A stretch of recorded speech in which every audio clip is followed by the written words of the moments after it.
أعوذ بالله من الشيطان الرجيم بسم الله الرحمن الرحيم والذين يرمون أزواجهم ولم يكن لهم شهداء إلا أنفسهم فشهادة أحدهم أربع شهادات بالله إنه لمن الصادقين والخامسة أن لعنة الله عليه إن كان من الكاذبين ويدرأ عنها العذاب أن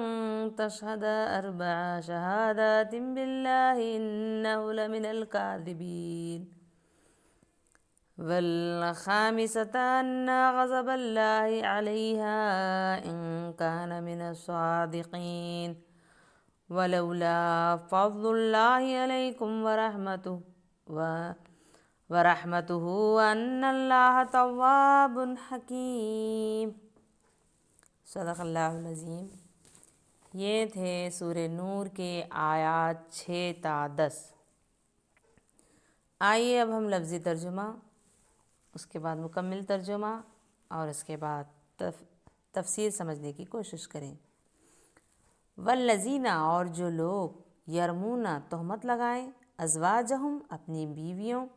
ولم یکن اور نہ ہوں، لہم ان کے، شہداء گواہ، الا سوا،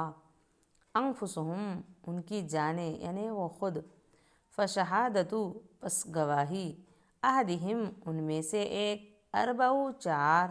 شہادات گواہیاں، باللہ اللہ کی قسم، انہ لمن کہ وہ بے شک سے، صادقین سچ بولنے والے، والخامسۃ اور پانچویں، انا یہ کہ، لعنت اللہ اللہ کی لعنت، علیہ اس پر، ان کانا اگر ہے، من سے، کاذبین جھوٹ بولنے والے، ویدرأ اور ٹل جائے گی، انہا اس عورت، عذاب ان اگر، تشہد گواہی دے، اربع شہادات چار بار گواہی، باللہ اللہ کی قسم، انہ کہ وہ، لمن البتہ سے، کاذبین جھوٹے لوگ، والخامسۃ اور پانچویں بار، انا یہ کہ، غضب اللہ اللہ کا غضب، علیہا اس پر، ان کانا اگر وہ ہے، من الصادقین سچے لوگوں سے،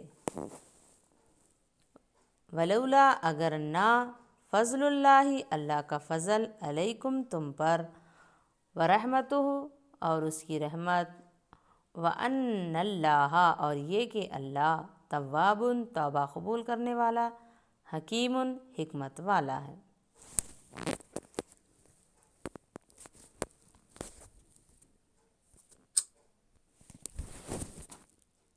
اب مکمل ترجمہ۔ اور جو لوگ اپنی بیویوں پر تہمت لگائیں اور خود اپنے سوا ان کے پاس کوئی اور گواہ نہ ہوں، تو ایسے کسی شخص کو جو گواہی دینی ہوگی وہ یہ ہے کہ وہ 4 مرتبہ اللہ کی قسم کھا کر یہ بیان دے کہ وہ بیوی پر لگائے ہوئے الزام میں یقیناً سچا ہے، اور 5ویں مرتبہ یہ کہے کہ اگر میں اپنے الزام میں جھوٹا ہوں تو مجھ پر اللہ کی لعنت ہو۔ اور عورت سے زنا کی سزا دور کرنے کا راستہ یہ ہے کہ وہ 4 مرتبہ اللہ کی قسم کھا کر یہ گواہی دے کہ اس کا شوہر الزام میں جھوٹا ہے،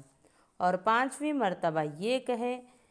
کہ اگر وہ سچا ہو تو مجھ پر اللہ کا غضب نازل ہو، اور اگر تم پر اللہ کا فضل اور اس کی رحمت نہ ہوتی اور یہ بات نہ ہوتی کہ اللہ کثرت سے توبہ قبول کرنے والا ہے، حکمت والا ہے۔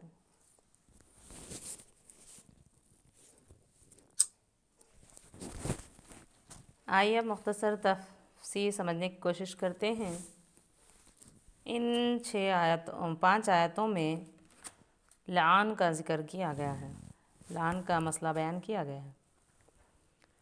لعان کیا ہے دیکھیں گے۔ اگر کوئی شخص اپنی بیوی پر زنا کی تہمت لگائے، اگر اس اوپر جو قاعدہ پہلی آیتوں میں گزر چکا ہے اس کی روح سے، اگر وہ 4 گواہ یعنی اپنے ساتھ اور 3 گواہ کو نہ لا سکے تو اس پر بھی 80 کوڑوں کی سزا لاگو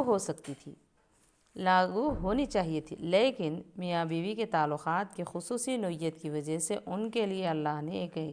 الگ خصوصی طریقہ کار مقرر فرمایا ہے، جسے اصطلاح میں لعن کہا جاتا ہے۔ ان آیاتوں میں یہ بیان ہوا ہے جس کا خلاصہ یہ ہے کہ شوہر اور بیوی دونوں کو قاضی ان الفاظ میں 5 قسمیں کھانے کو کہے گا جو ان آیاتوں میں بیان کیے گئے ہیں۔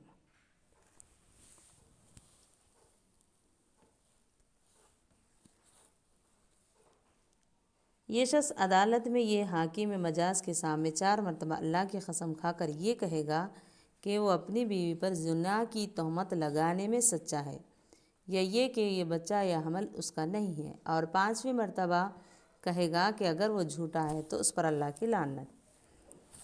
یعنی اگر خاوند کے جواب میں بیوی 4 مرتبہ قسم کھا کر یہ کہہ دے کہ وہ جھوٹا ہے اور 5ویں مرتبہ کہے کہ اگر اس کا خاوند سچا ہے اور میں جھوٹی ہوں تو مجھ پر اللہ کا غضب نازل ہو، تو اس صورت میں وہ زنا کی سزا سے بچ جائے گی،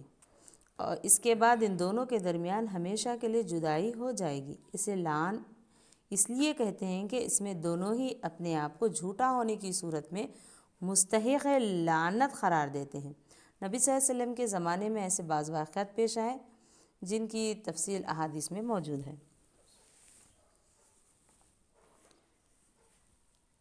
اگر بیوی قسم کھانے کے بجائے اپنے جرم کا اعتراف کر لے تو اس پر زنا کی حد جاری ہوگی، اور اگر شوہر قسم کھانے کے بجائے یہ اعتراف کر لے کہ اس نے جھوٹا الزام لگایا تھا تو اس پر وہ حد قذف جاری ہوگی، یعنی جھوٹی تہمت لگانے کے جرم میں اس پر 80 کوڑے لگائے جائیں گے، اور زنا کی قبول کر لینے پر عورت کو رجم کی سزا دی جائے گی۔ تو جو آیات نمبر 4 میں گزر چکا ہے، یہ دونوں قسمیں کھا لیں تو کسی پر دنیا میں سزا جاری نہیں ہوگی، البتہ اس کے بعد قاضی دونوں کے درمیان نکاح فسخ کر دے گا، اور اگر کوئی بچہ پیدا ہوا ہو اور شوہر اسے اپنا بچہ ماننے سے انکار کرے تو وہ صرف ماں کی طرف منسوب ہوگا۔ واللہ عالم۔ سبحان ربک رب العزت عما یصفون وسلام علی المرسلین الحمد للہ رب العالمین۔ اللہ تعالیٰ تمام امت مسلمہ کو اس برائی سے بچائے، لعن جیسی برائی سے بچائے، آمین۔